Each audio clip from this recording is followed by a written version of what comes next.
வணக்கம் நண்பர்களே, நம்ம ஆஸ்கே கார்டனில் இன்றைக்கி என்ன வீடியோ பார்க்க போகிறோன்னு பார்த்தீங்கன்னா, ரோஜா பூச்செடி வீடியோ தான் பார்க்க போகிறோம். ஏன்னா நிறைய பேர் என்ன கேட்டிருந்தீங்கன்னா கமெண்டில், இந்த வெயில் காலத்தில் பார்த்திங்கன்னா ரோஜா செடிங்கள்லாம் அதிகமாக கருகுது அப்படின்னு நிறைய பேர் கேட்டிருந்தீங்க. அதுக்கான டிப்ஸ் தான் நான் இந்த வீடியோவில் சொல்ல போகிறேன். வீடியோவை ஸ்கிப் பண்ணாமல் ஃபுல்லாக பாருங்கள். ரோஜா பூச்செடி கருவாமல் இருக்கிறதுக்கும் அதில் உள்ள பூங்கள்லாம் கருவாமல் இருக்கிறதுக்கும் நான் இந்த வீடியோவில் டிப்ஸ் சொல்கிறேன். எல்லா டிப்ஸையும் நீங்களும் யூஸ் பண்ணி பாருங்கள். உங்கள் வீட்டில் நீங்கள் ரோஜா பூச்செடி வளர்த்திங்கன்னா பார்த்திங்கன்னா ரோஜா பூச்செடிக்கு ஃபஸ்ட்டு இப்போ வெயில் காலத்தில் அதிகமாக ரோஜா பூச்செடி கருவாகாமல் இருக்கிறதுக்கு என்ன பண்ணணும்னு பார்த்திங்கன்னா, நீங்கள் ரோஜா பூச்செடியை தொட்டியில் வளர்க்குறீங்களா?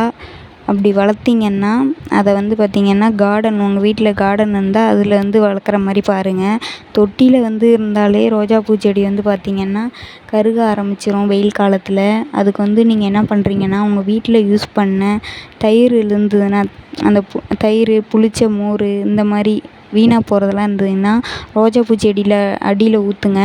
அப்படி அடியில் ஊற்றுனீங்கன்னா செடி கருவுறது கொஞ்சம் கருகாது. அது கொஞ்சம் பாதுகாப்பாக இருக்கும். அந்த செடியில் அடியில் நீங்கள் அந்த தயிரை ஊற்றும் போது செடி கருகாது.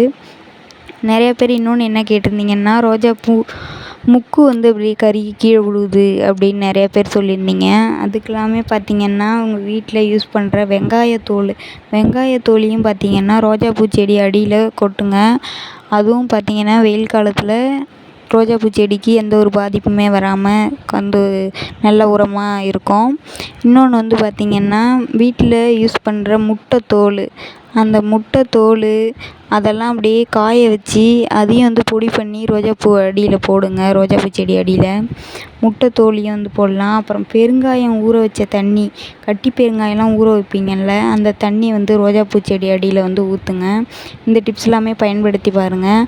அப்புறம் பார்த்திங்கன்னா, வீட்டில் யூஸ் பண்ணுற டீ போட்டதுக்கப்புறம் இருக்கிற அந்த டீ தூளை ரோஜா பூச்செடி அடியில் போடுங்க.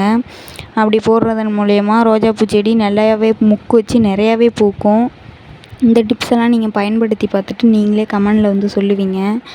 அதே மாதிரி பார்த்திங்கன்னா, வெந்தயம் ஊற வச்ச தண்ணியவும் பார்த்திங்கன்னா ரோஜா பூச்செடி அடியில் ஊற்றுனீங்கன்னா ரோஜாப்பூ ரொம்பவே பெருசாக பூக்கும்.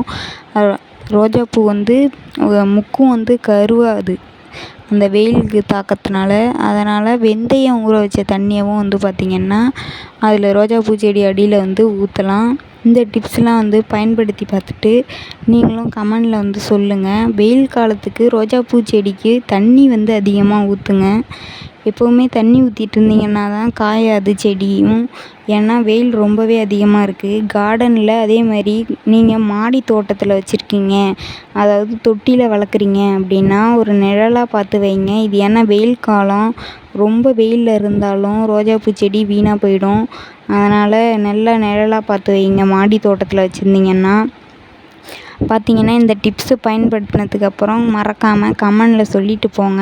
ஆஸ்கே கார்டன் யூடியூப் சேனலுக்கு சப்ஸ்கிரைப் பண்ணலன்னா மறக்காமல் சப்ஸ்கிரைப் பண்ணுங்கள். விவசாயம் உங்களுக்கு ரொம்பவே பிடிக்கும்னா மறக்காமல் ஒரு லைக்காவது பண்ணிவிட்டு போங்க. நம்ம ஆஸ்கே garden YouTube channel 4000 watch hours reach பண்ண ஹெல்ப் பண்ணுங்கள்.